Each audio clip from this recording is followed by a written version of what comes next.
चूरू के तोलियासर गांव में गरीब तबके के बच्चों के लिए ऐसे स्कूल की व्यवस्था की गई है जिसमें रहकर बच्चे सुबह 4 बजे से लेकर रात्रि 10 बजे तक निःशुल्क पढ़ सकते हैं। इन निर्धन बच्चों के लिए गांव के लोगों का भी सहयोग सराहनीय है। आइए एक खास रिपोर्ट देखते हैं। चूरू जिले में सुजानगढ़ स्थित राजकीय उच्च माध्यमिक विद्यालय तोलियासर गत 1 वर्ष से अपने भौतिक एवं शैक्षिक विकास और प्रेरक नवाचारों के लिए एक नई पहचान बनाता जा रहा है।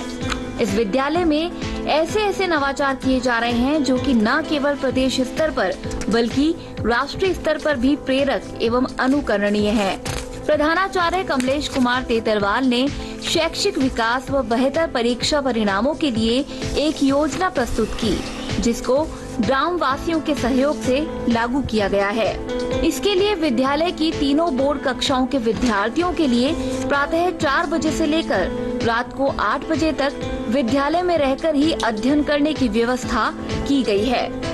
साथ ही 3 पारियों में अलग अलग विषय अध्यापकों की व्यवस्था की गई है, जिनमें विद्यालय के अध्यापकों के अलावा निजी विद्यालयों में पढ़ाने वाले युवा भी सहयोग कर रहे हैं। विद्यालय की ओर से ही निःशुल्क अल्पाहार की व्यवस्था की जाती है। लेकिन स्कूल में यहाँ व्यवस्था कर दी। गुरुजी माने बैठा बताई, मैं बात करीब आऊँ तो माने क्यों 4 बजे ले 15 घंटा स्कूल में रहूँ, कोई बहुत बड़ी बात है।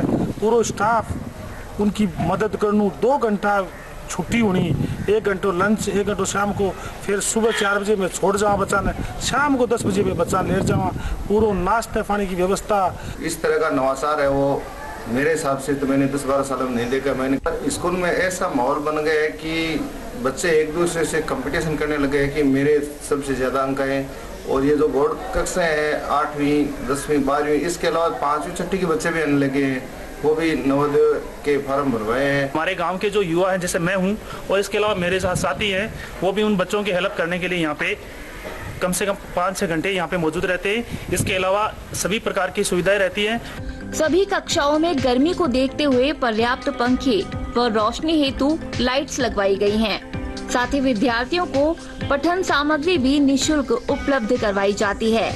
घर पर पढ़ने का माहौल नहीं है, इसलिए हम यहाँ स्कूल आते हैं पढ़ने के लिए और यहाँ बहुत अच्छी सुविधाएं हैं और यहाँ पढ़ने का आनंद भी कुछ अलग ही है। हमें सुबह 4 से रात 10 बजे तक यहाँ पर पढ़ाया जाता है। तो हमारे घर पर बिजली, फर्नीचर आदि की व्यवस्था न होने के कारण हम यहाँ पर पढ़ते हैं और हमें यहाँ पर काफ़ी सुविधा है। और जब लाइट चली जाती है तो इन्वर्टर की भी सुविधा है और हम यहाँ पे रुचि लेके पढ़ते हैं, ना कोई डिस्टर्बेंस है।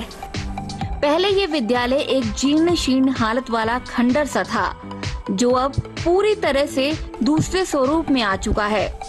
विद्यालय में लगभग 150 फलदार व छायादार पेड़ों के 2 बगीचे विकसित किए जा चुके हैं। उत्कृष्ट भौतिक एवं शैक्षिक विकास के लिए इस विद्यालय को शिक्षा विभाग द्वारा सत्र 2020-21 का राजस्थान का सर्वश्रेष्ठ आदर्श विद्यालय चयनित करने पर मुख्यमंत्री अशोक गहलोत द्वारा प्रधानाचार्य कमलेश कुमार तेतरवाल को राज्य स्तर पर सम्मानित भी किया जा चुका है। मैंने गाँव वालों को कहा कि आप लोग सहयोग करें, तो खूब लोगों ने सहयोग किया और सुबह 8 बजे और रात को 8 बजे 2 टाइम इनको अच्छी तरह से हम नाश्ता स्कूल में ही देते हैं। परीक्षा की बहुत अच्छी तैयारी हो रही है। हमारे सब्जेक्ट टीचर हैं वो लगातार मदद कर रहे हैं, रात को 10 बजे तक इनके साथ रहते हैं। जब जरूरत होती है तो क्लास में अंदर ले जा करके पूरी क्लास टीचिंग करवा देते हैं। उसके बाद बाहर पूरे कैंपस में अच्छी रोशनी की व्यवस्था करते हैं, तो वहाँ ये बैठ के पढ़ते हैं। जिसको डाउट होता है तो क्लास के पीछे उनका टीचर बैठा रहता है, वो खड़ा होकर के टीचर के पास जाता है और अपना डाउट क्लियर कर लेता है। मैं स्वयं सुबह 4 बजे से रात को 11 बजे तक इनके बीच रहता हूँ और मुझे उम्मीद है कि इस व्यवस्था से इस गांव के कम से कम पढ़ाई का माहौल बन गया है और मुझे ये पक्की विश्वास है कि हमारे जो पढ़े हुए बच्चे हैं शायद पहली बार इस गांव के कोई बच्चे डॉक्टर और इंजीनियर भविष्य में बनेंगे और ये हमारे लिए बड़ी उपलब्धि होगी। कोरोना काल के बाद विद्यालय खुलने पर शैक्षिक स्तर को उच्च बनाने के लिए नवाचार किए जा रहे हैं। श्रेष्ठ बोर्ड परीक्षा परिणाम प्राप्त करने के लक्ष्य प्राप्ति हेतु वर्तमान में चलाया जा रहा दिन रात विद्यालय के साथ अभियान, विशेष तैयारी अभियान संभवतः प्रदेश में ही नहीं राष्ट्रीय स्तर पर भी राजकीय या निजी विद्यालयों में अभूतपूर्व व अद्वितीय है। डीडी न्यूज के लिए चूरू से विजय चौहान की रिपोर्ट।